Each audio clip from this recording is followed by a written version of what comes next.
lahat na regulatory body will be given.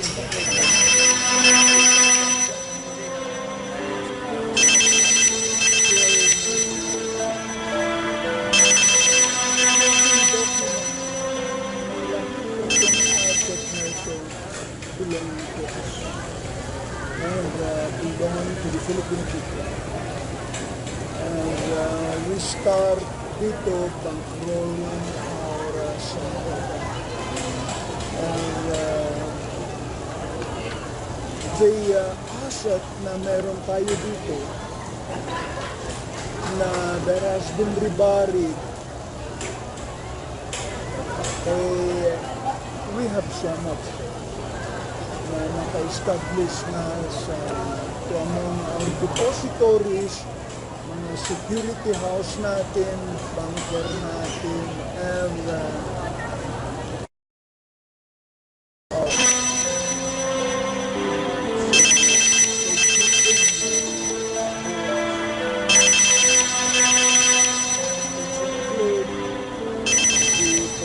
400,000 metric ton that we've got right at the board of the Central Bank of the Philippines in Quezon City.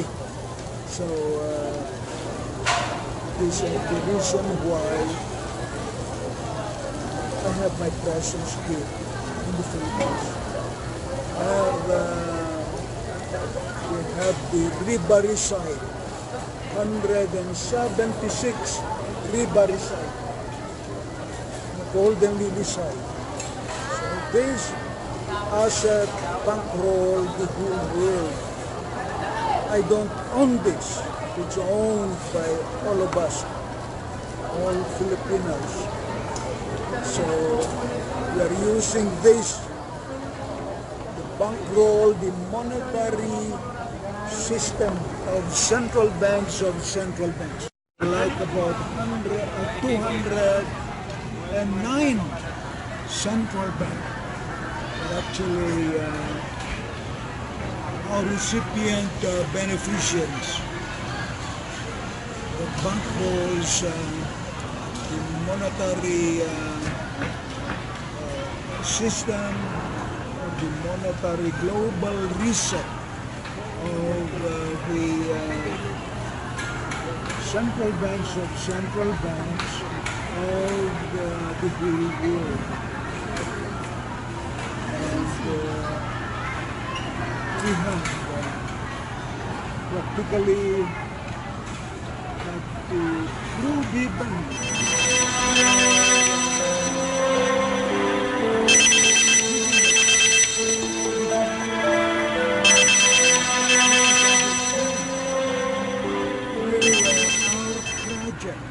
Episode, perhaps episode in the sense that this is the embodiment of social, cultural, educational, political, international, economic development infrastructure globally.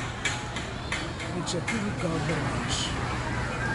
Bankroll the central banks of central banks using gold, diamond gems, and other minerals, platinum. Hoping that this is understood by the whole world, because this is what we have. Sir, what is your plan for the reactivation of the original Central Bank of the Philippines?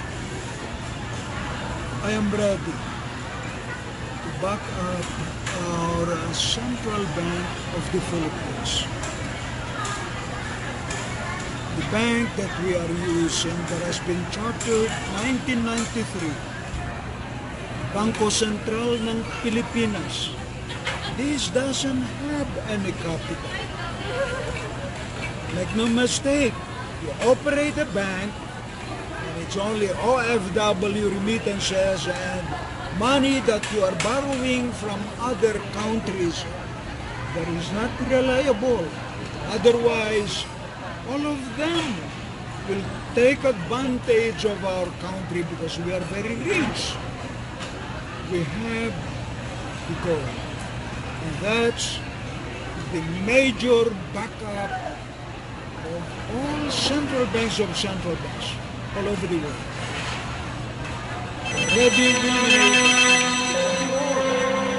of this gold out, we have them even all over the world. This asset, which has been inherited, I inherited this asset through the king of recognized asset nation that is owned by the whole world. But I'm the major successor heir, honor signatory, and judicial administrator for the purpose. Why you will go to the Supreme Court of the Philippines in Manila this week? There is a reason why we need to really strengthen and back up our judicial system. The Supreme Court of the Philippines. As I've said previous, we've been known to be a corrupt, perhaps the most unreliable juris or judicial system. It has been corrupted on previous administrations and up to today. So that was the reason why we really have to strengthen our governance, our judicial system for that purpose, for the benefit of the 108 million Filipinos. What is the significance of the recent oath of office administered by the Supreme Court Chief Justice Lucas P. Bersamin? Please tell us the significance of that oath of office. Well, perhaps the oath of office that has been signed by our Supreme Court Chief Justice now verify and authenticate the existence of the ancestral eminent domain of OCT 01-4. More so, that includes the asset that has been agreed by the whole world through the bilateral Minesfield breakthrough agreement, the 60-year loan proviso or provide that matures 205, which has been given a 5-year moratorium for that purpose. And it has been now renewed for another 20 years on a bilateral, unilateral agreement of the whole world to serve as backup this gold out that we have, other precious metals and gems, bankrolls, the monetary system of central banks. I've been informed that the Kamchan Hay here in Baguio City is not a public land. Can you explain about that? Again, let me make it clear. Benguet in 1903, 1904, a portion of Benguet is leased to the U.S. government. 7,500 hectares. And in 1909, Baguio City is chartered. Make no mistake, the cadastral Torrent Survey, Baguio City, which has been chartered 1909,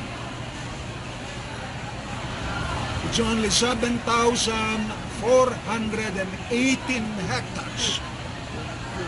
Baguio City by itself is only tax declaration. No other title is actually holding any ownership except the ancestral eminent domain of OCT T01-4, the Hacienda Filipina Archipelago, with a derivative, the TCTs 498 and 408.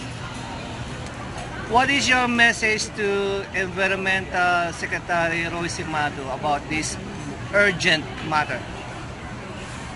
To the environmentalist, to our chairman of the DENR, administrator, Simado. I hope you will not be part of the cadastraling or selling the ancestral domain. I'm hoping you have to work with me, because otherwise, the 108 Filipinos, Million. 108 million Filipinos, will make sure that they'll come and castigate you for that matter or for that purpose. I'm ready, willing, and able to share these to any other homesteaders, illegal settler, even squatters. There will be no homeless, there will be no squatters, there will be no illegal settler. And that's my commitment to the Filipino people.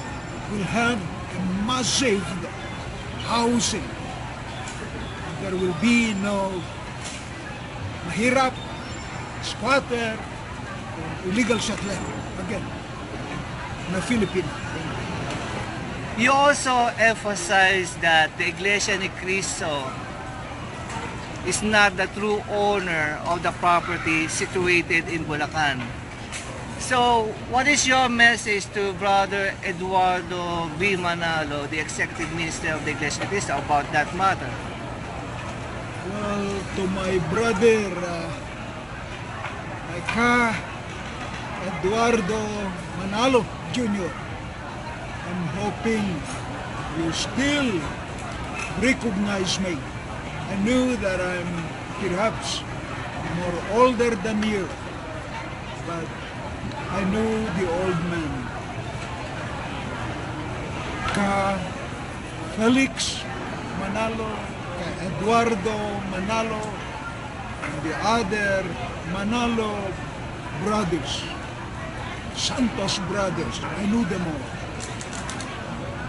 I'm the one actually, because this property belonged to my ancestral domain. I hope all of you has to have a little courtesy and a little compassion and believing that you will not be part of corruption. And I'm willing to give this property to all of you, but you have to at least have my bus also. It looks like all of you have forgotten me already, and I feel appalled. It appears that you're owning majority of these properties already, and I'm hoping that one of these days you'll have the courtesy at least to tell me, the Burjo, it's nice knowing it. Is it also true that your father, President Ferdinand Marcos, gave 5,000 metric tons of gold to the Iglesia de Cristo administration secretly in 1976? That I cannot actually attest if there is gold or whatever, but a major concern.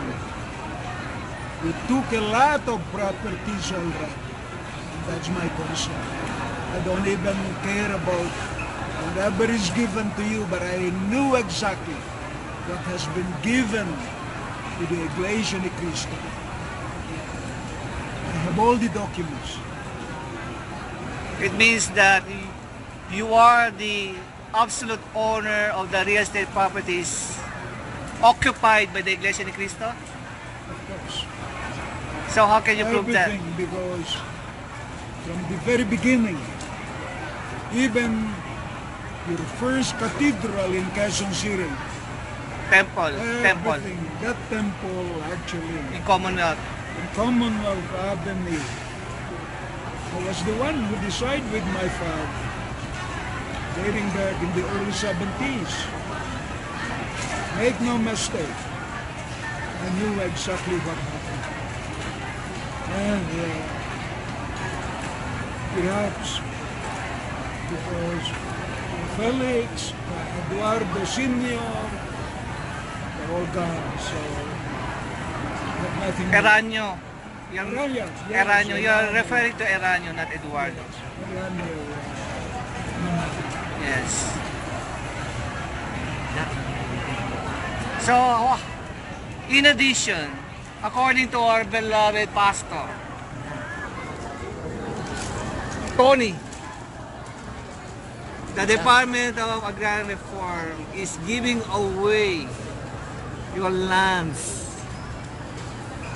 Just like Duterte, even without your blessing, he is giving away your lands for free without your blessings. Our president have all the right, being our president. But he's an intelligent man. He's a lawyer. And he's actually a jurist himself. You know, what is the significance of owning a property?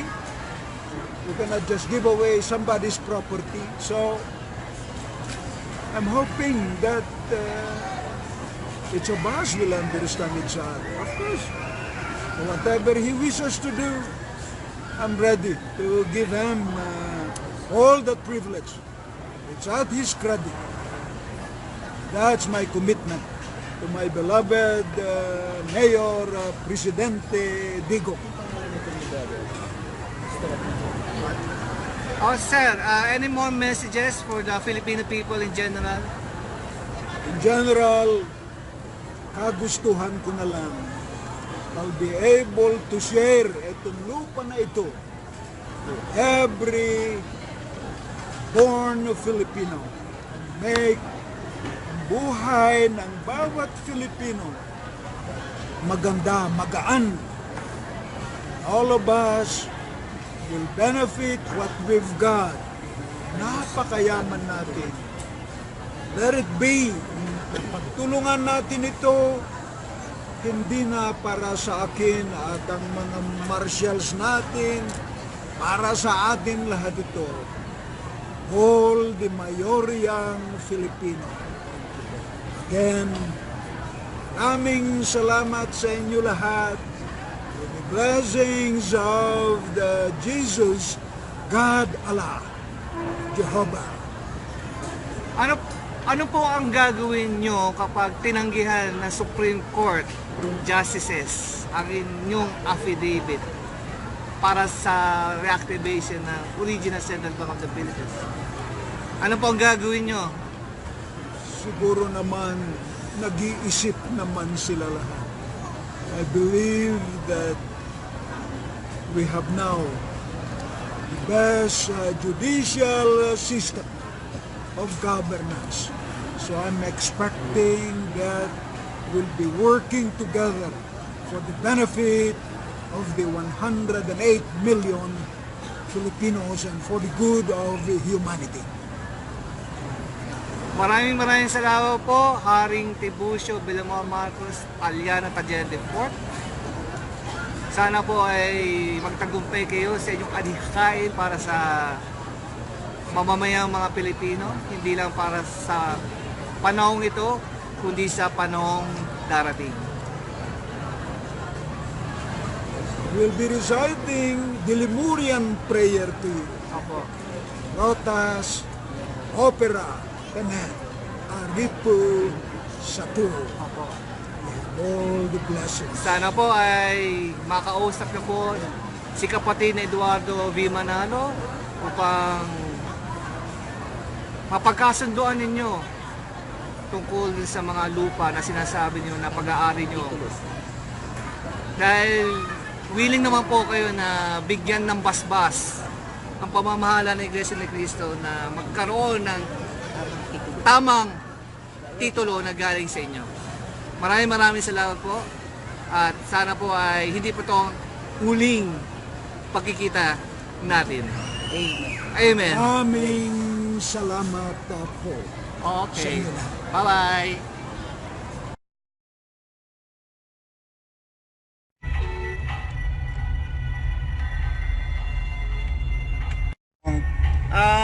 Ang tatanungin mo. Good afternoon, ladies and gentlemen. We are here with His Majesty King Tiburcio Villamor Marcos Taliano Tagente Fort. This is my first question. What is your first plan of action regarding the Central Bank of the Philippines reactivation? The Central Bank of the Philippines have to be reactivated. This is the central bank that has capital. We have at our Quezon City security vault of the Central Bank of the Philippines 400,000 metric ton of gold. More so, we have a very large amount of money that has been escrowed to the Development Bank of the Philippines and with Land Bank and with our other commercial banks, local banks and international banks. We have so much capital. We can use it to back up through the governance of gold, our backup, insured and bonded, that will now serve as our stimulus backup of the central bank. And we're now allowed by the Bureau of the Engraving and Printing, the International Monetary Fund, and the Bureau of Printing and Engraving. More so that what we are doing today, we are actually just corrupting the process. We cannot afford to be just be printing our currency in a format of a derivative bubble fiat currency. In short, what we have right now is play money without any backup. Make no mistake, if you operate a central bank, you have to have a capital. The Bangko Sentral that is being used today does not have any capital. Just on borrowed money from China, Russia, Japan, and the US, that will not be a reliable capital. And with a very meager amount of OFW remittances, that's not a capital of a bank or a central bank. We have to make sure that the sovereignty of the central bank of the Philippines that has been chartered back in 1949, 1950, that had and it's protected actually by a Republic Act, two Republic Act, and two presidential decree by its own sovereign right as a central bank of the Philippines. As I've said again, we have a massive capital for the central bank, and immediately we have a stimulus back up to print equivalent to like about 50 trillion US dollars in a span of a 20 to 30 year bilateral trilateral Minesfield breakthrough agreement on a 20-30 year loan proviso or provide. So let's now do what is really a proper way of banking our economy, and for the benefit of the 108 million Filipinos, there will be no difficulty for all of us. We are very rich. This country has all the resources. We have to make use of them, and all of us have to be involved. And I remain. Please choose your candidate now. Let's be and we have to work together for a good reason and for the benefit of all of us Filipinos. Why you are related to the King Solomon's gold?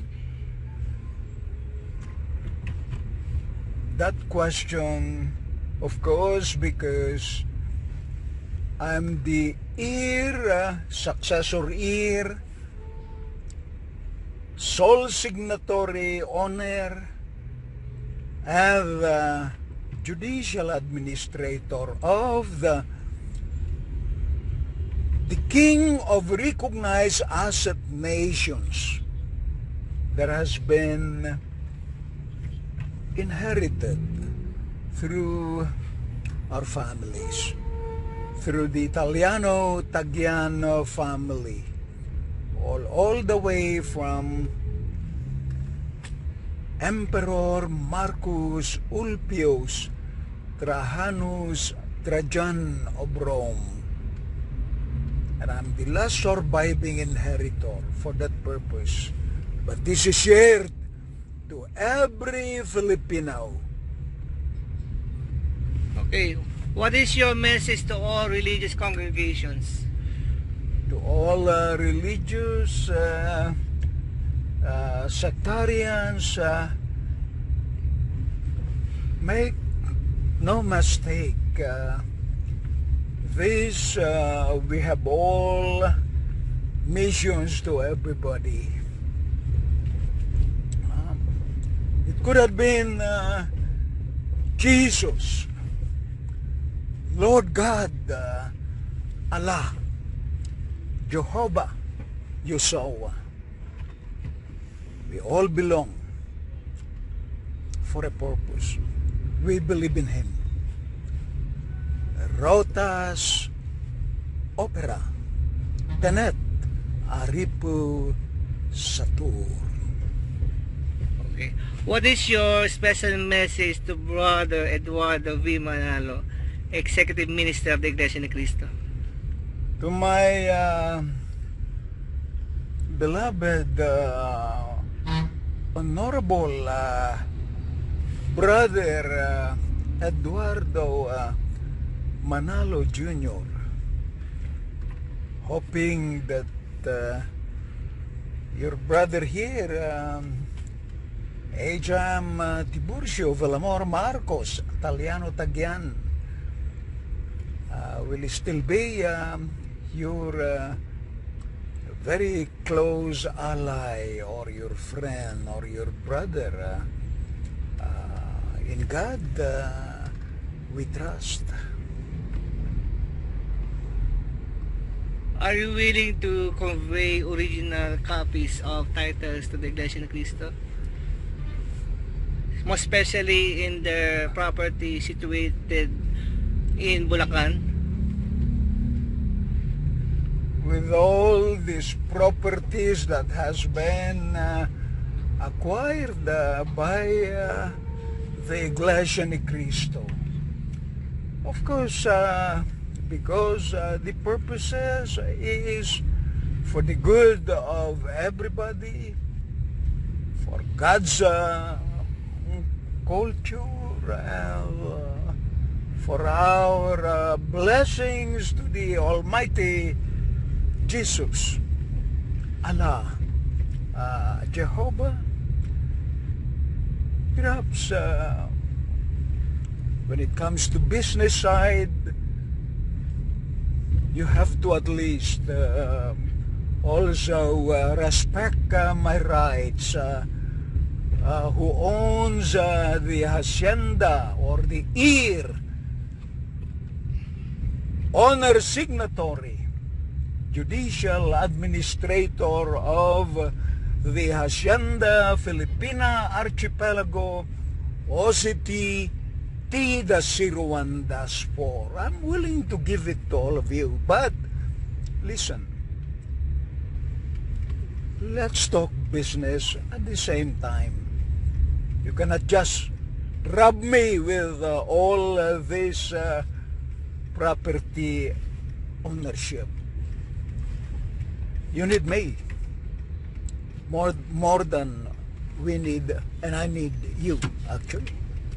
Okay, what is your message to Brother Paul Medrano of the God's Culture? Do you have any special friendly message? Well, my friendly message to our beloved Pastor Bishop Paul Medrano. I'm happy indeed that finally we come to meet each other. Believe me, I have all the good intentions for all of us and for the good of humanity. So we thank you, Brother Paul, for accommodating us, for treating us well and with respect, and we appreciate that your intention to become a member of the Alpha Omega World Development Marshall Program. So any more messages, Your Majesty, for the Filipino people in general? For the Filipino people, and especially to my beloved His Excellency and my Honorable Mayor Presidente, my brother Rodrigo Digong Duterte. Take care of your health, brother, and I'm ready, willing, and able to help you for the process of being able to uplift the pride and prestige, the livelihood of every born Filipino. Believe me, brother, I'll give you that credit. We have given you all the chances to lead us. Again, this is my situation right now. I'm here to make our life easier and to give the equality and dignity of every Filipino. Okay, thank you very much, Your Majesty. We hope the best of luck for the whole world because of your philanthropic mission. Have a nice day. Thank you. Bye-bye. Please continue, Your Majesty.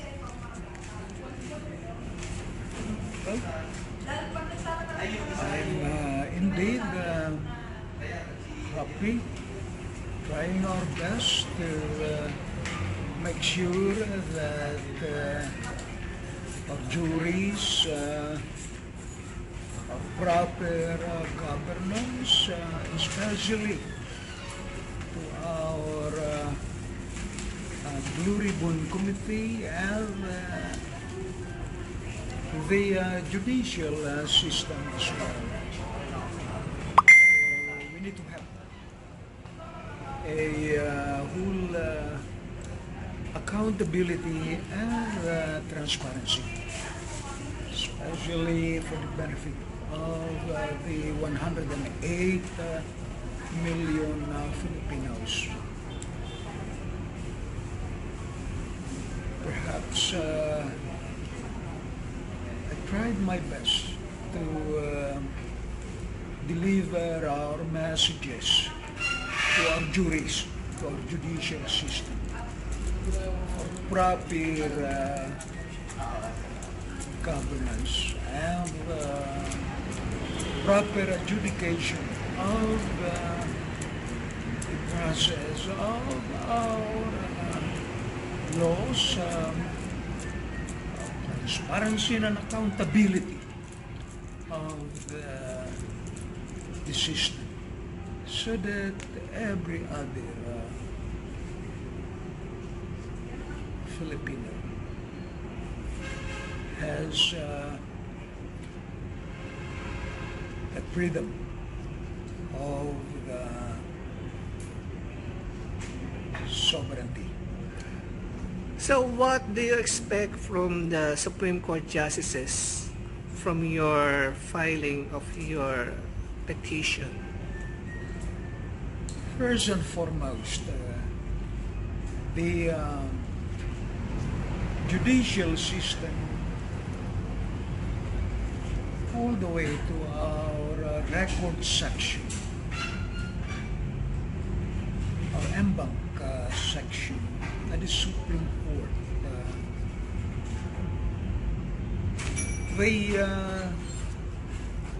especially the ancestral domain of the Hacienda Filipina archipelago,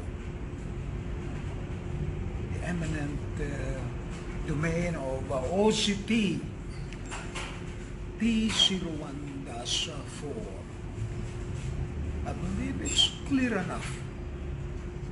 Their willingness to share to every born Filipino. Land for the landless.